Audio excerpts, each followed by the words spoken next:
And so I'm going to bring up Mr. Walker, who's going to address that part of it right now. I'll give Mr. Walker a hand.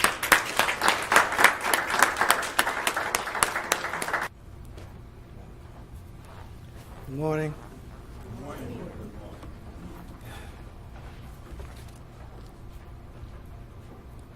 I want to thank everybody for coming, first and foremost, because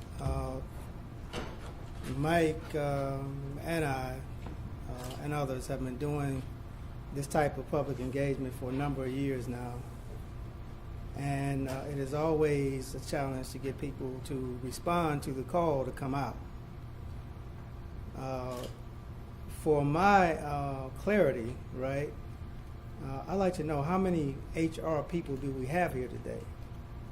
By show of hands, please. How many people have the power to hire and fire at your organization? Thank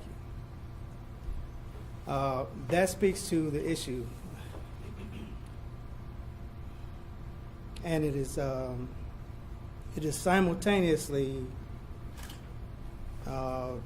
gratifying and disappointing when we have these events and we ask people to come out, and you know, to your credit, you responded and came out, and we thank you for doing that, right? But from where I'm standing, this room should be full. Actually, this room isn't big enough for the type of response that we really need in this community. Most of you understand why I say that. Now, I'm going to say up front that, of course, I have a criminal background. It is not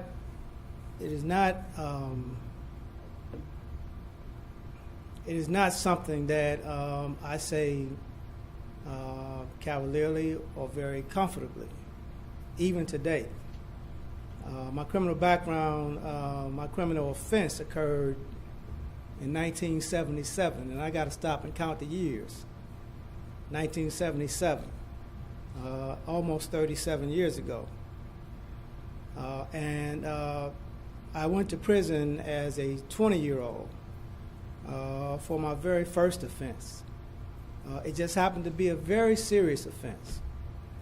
And I spent 30 years in prison. All right? Now, there are very few offenses that you can go to prison for and spend 30 years in prison for.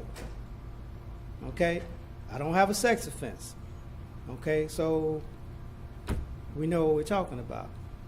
We should know what I'm talking about. Now, I understand that colors your perception, prejudgment, expectation, whatever. And that's fine. But I'm happy to say that I have a job today. So I'm not here looking for a job. Okay? I'm here to tell the truth as I understand it. I'm here to embrace you for showing up today. And I'm here to emphasize the reason that we do the work that we do. Now, I'm employed at the 2100 Lakeside Men's Shelter downtown. It is the biggest men's shelter in the state of Ohio. And we get people in this shelter from all over the state because we are probably the only shelter in the state, for instance, that will accept sex offenders out of prison. Okay? On any given day or night, we have 400 men in that shelter. On many nights, we have overflow that fills other, ancillary facilities. Okay? I provide case management in one of the program communities. My community is actually named Independence Community. It's named Independence Community because in my community, theoretically, we have the people who are most ready to move forward in their life. Okay? I've got an accountant. I've got a master carpenter. I've got all kind of people who have all kind of professional backgrounds in that shelter. Now, I will also tell you that in that shelter, 90% of our guys have criminal backgrounds. 2/3 of those guys have sex offenses. Now, let's connect the dots. What happens when, you go to prison for one of these serious offenses, you serve your time, you come out with a clear head, clear mind, and the right spirit, you want to do the right thing, but society says that's okay. We don't care what kind of work you've done with yourself. We ain't trying to hear it. We ain't got no use for you. Now, housing, employment are the twin devils, because these are the things that are most hard to obtain, especially with a serious criminal background. Now, with all due respect to the lady from ODRC, she spoke about the certificates. I'm sure they will help somebody, but I'm also sure that they will not help most of us. Now, why?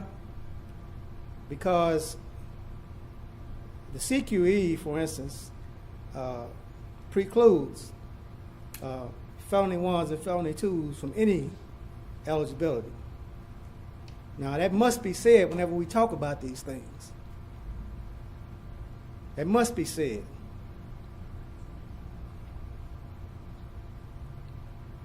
Because, the larger community needs to understand that this issue is much more serious than we do understand. Conservatively, 25% of all adult Americans in the United States have a criminal background of some kind, conservatively. What does that mean? By extension, when you think about their families, their children, their communities, the impact extends much further than 25% of the adult population. This is not a boutique issue. This is not a what's the word I'm looking for? This is not something that pertains to a small percentage of people. This is an issue that pertains to almost everybody, because almost everybody that we encounter is connected to somebody that's dealing with this experience.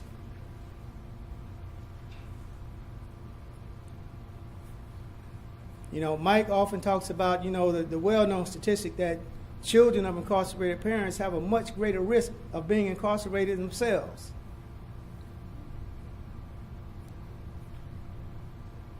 This is serious business.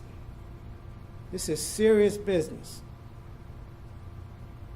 What happens to people when they make mistakes and they go away and they come back to this community? They want to do the right thing, but they don't get the opportunity to do that. What happens to them?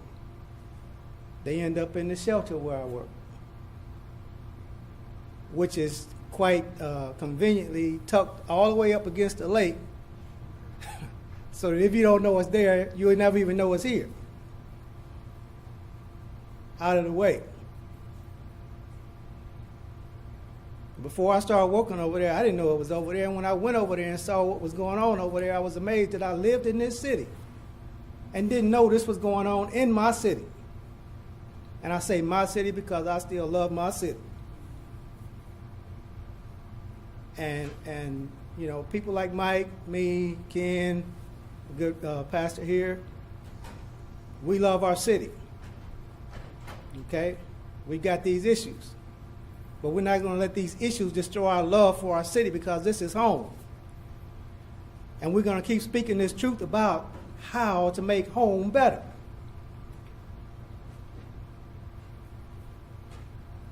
I just want to share with you a little piece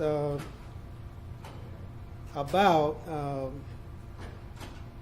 the impact of the Equal Employment Opportunity Commission's issued guidance, employment guidance letter of last year. Many of you may be familiar with it, many of you may not be.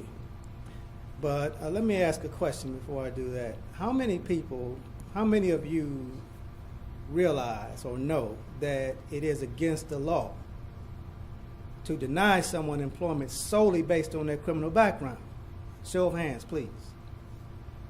Did you know that? I'm not surprised. I'm not surprised. And this is a big part of the issue here. Because we have gone so far in excluding people with criminal backgrounds that we think that it's legal to do so. And it is not. It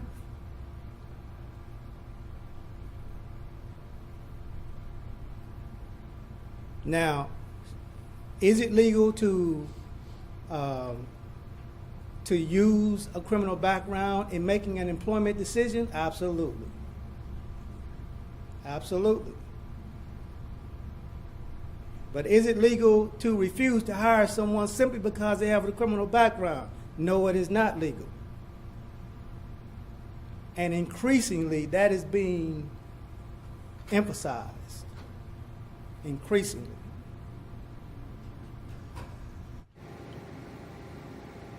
At 20 years of age, I lost a job in the steel. Well, actually, I think I was 18 or 19 maybe. I lost a job in the steel mill down here, and I lost it unfairly, as far as I'm concerned. Right? And I swallowed that. For the next 6 months, I busted my ass, and I can say that because we're all adults here. For the next 6 months, I busted my ass doing everything I could to connect with another employment opportunity. 6 months is a long time to be out of work for anybody. 70% of everybody in this country is living paycheck to paycheck, right? Which means that 6 months is a hard road to hoe for anybody that loses their income. I was 20 years old at the time. You know, I became increasingly disenchanted, upset, frustrated, which is normal. And then I made the fateful decision, right, that I was going to do what I thought I saw everybody else doing around me, which was going out and taking theirs. Right? I'm trying to do it, you know, keep running into this stuff. I'm just, I'm overwhelmed. So I made the decision to go to the street and do what people do. And my career as a as a street thug didn't last very long at all, because that wasn't me. I mean, I'm guilty. I own up to my responsibility, but that wasn't me. I went into a place to get some money. I had the foolish notion that if I had to drop on a dude and I told him to give me what he had, that he would do that. I had no idea, you understand, that, people would be so foolish as to challenge someone, you understand, who had the power of life and death staring them in the face. I asked this dude was armed, and I'm going to give it all to you because I can do that. I had nothing to hide. This dude was armed. I asked him to give me his weapon. I wanted to disarm him so that I could take that money out of that place. Okay, dude says, okay, I'll give you my weapon. Okay, instead of giving me his weapon, he raised his weapon and pointed it at me, and I saw his finger move to the trigger. Now, put yourself in that situation and tell me what you're going to do. You can say, I never would have went in there to do that. That's fine. But put yourself in that situation and tell me what you're going to do. That's what I did. Dude died. I went to death row. I shot this guy one time. He shot me 6 times. I had 13 holes in my body. He died. I did. Now, you tell me what's happening. I don't know. I just know that I'm standing here, and I'm standing here for a reason. I'm ashamed of that. But I'm proud to be standing here talking about this, because there's a lot of pain out here in this community that's not being addressed. There are a lot of good people out here who are being thrown away.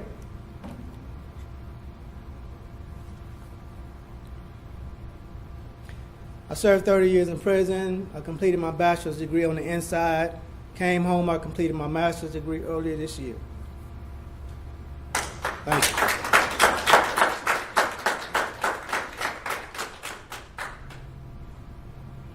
I got people, trying to get me to go on for my doctorate. I got people encouraging me to go to law school. But my mind is on this job. My mind is on this job.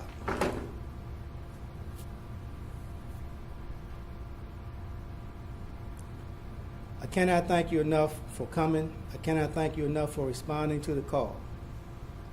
Okay? I cannot thank you enough for the work that you're doing. Volunteer, paid, nonprofit. I cannot thank you enough for listening to me tell my truth as I know it. And I want you to understand that I'm here speaking this because it's not just about me. Like I said, I got a job. I got a job. And I'm thrilled about that. I'm thrilled that I can do the work that I want to do and helping people every day troubleshoot these issues. I ain't making a lot of money, but I got what I need. Right? So thank you for coming. Overlook my tone at times, right? Please. Because I am so grateful that you guys turned out. You guys are the hope. You guys are the hope for change that we need very desperately in this community. Okay? Thank you very much.